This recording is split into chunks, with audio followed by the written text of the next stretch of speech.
প্রচন্ড শীতের রাত, উনি সফরে বেরিয়েছেন হাদিস কালেকশনের জন্য। উনি মাগরিবের নামাজ, এশারের নামাজ পড়ে একটা মসজিদে শুয়ে পড়লেন, আর শুয়ে শুয়ে হাদিস পড়তেছেন, আর মনে মনে ভাবলেন রাতটা মসজিদে কাটায় দেয়। কিন্তু দারোয়ান এসে বলে মসজিদে থাকতে পারবেন না, ওঠেন।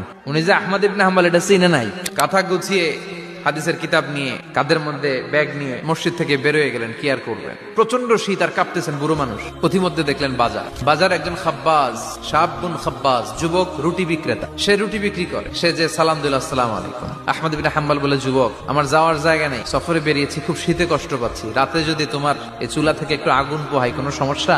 যুবক বলে, না না সমস্যা না, আহলান ওয়া সাহলান, খোশামদেদ, আসেন আসেন, আপনি আগুন পোহাইলে আমার সমস্যা কি? আল্লাহ শুকরিয়া করে উনি বসলেন আর আগুন পোহাচ্ছেন। আর খেয়াল করলেন যুবক রুটি বানায় আর পরে আস্তাগফিরুল্লাহ, রুটির দলা বানায় পরে আস্তাগফিরুল্লাহ, খামির বানায় আর পরে আস্তাগফিরুল্লাহ, খালি এইটাই পড়তেছে। ইমাম আহমদ ইবনে হাম্বল তো অবাক, কিরে এটা আবার কেমন যুবক, খালি আস্তাগফিরুল্লাহ। উনি প্রশ্ন করলেন, যুবক ঘটনা কি? আসার পর থেকেই তোমার দেখতেছি তুমি রুটি বানাও, রুটি বিক্রি করো আর পড়ো আস্তাগফিরুল্লাহ।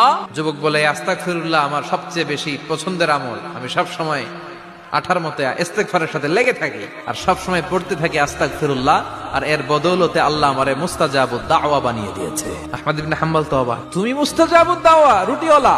আমি এত বছর হাদিস পড়াই, আমিও তো মুস্তাজাবুদ দাওয়া না, তুমি দোয়া করলে সব কবুল হয়ে যায়? যুবক বলে, না আনা মুস্তাজাবুদ দাওয়া, আমি আমার জীবনে যত দোয়া করেছি কবুল করে নিয়েছে কে? সব দোয়া কবুল করে নিয়েছে আল্লাহ, একটা দোয়া ছাড়া। কি সেই দোয়া? যুবক এবার বলতে শুরু করলো, আমার জীবনে যে দোয়াটা আল্লাহ কবুল করে নাই সেটা হচ্ছে আমি আল্লাহর কাছে অনেক চেয়েছি, অনেক দোয়া করেছি, যে আল্লাহ শুনেছি এই জামানার সবচেয়ে বড় মুহাদ্দিস, তার নাম নাকি ইমাম আহমদ ইবনে হাম্বল। আল্লাহ তোমার কাছে আমার চাওয়া, আমি যেন এই ইমাম আহমদ ইবনে হাম্বলরে দেখে মরতে পারি। আহমদ ইবনে হাম্বল আবেগপ্রবণ হয়ে গেলেন, চোখের পানি ছেড়ে দিলেন, বললেন, যুবক তোমার এই দোয়াটাও কবুল হয়ে গিয়েছে, আহমদ ইবনে হাম্বল তোমার দরবারে ছুটে এসেছে। যুবক চোখের পানি ছেড়ে দেয়। যুবক চিৎকার মেরে ইমাম আহমদ ইবনে হাম্বলকে জড়িয়ে ধরে, হাতে হাত রেখে মুসাফা করে, কপালের মধ্যে চুমু খায়, আর আল্লাহর শুকরিয়া করে বলে, ও ইমাম, আসলে এই দোয়াটাও আল্লাহ আজকে কবুল করে নিল।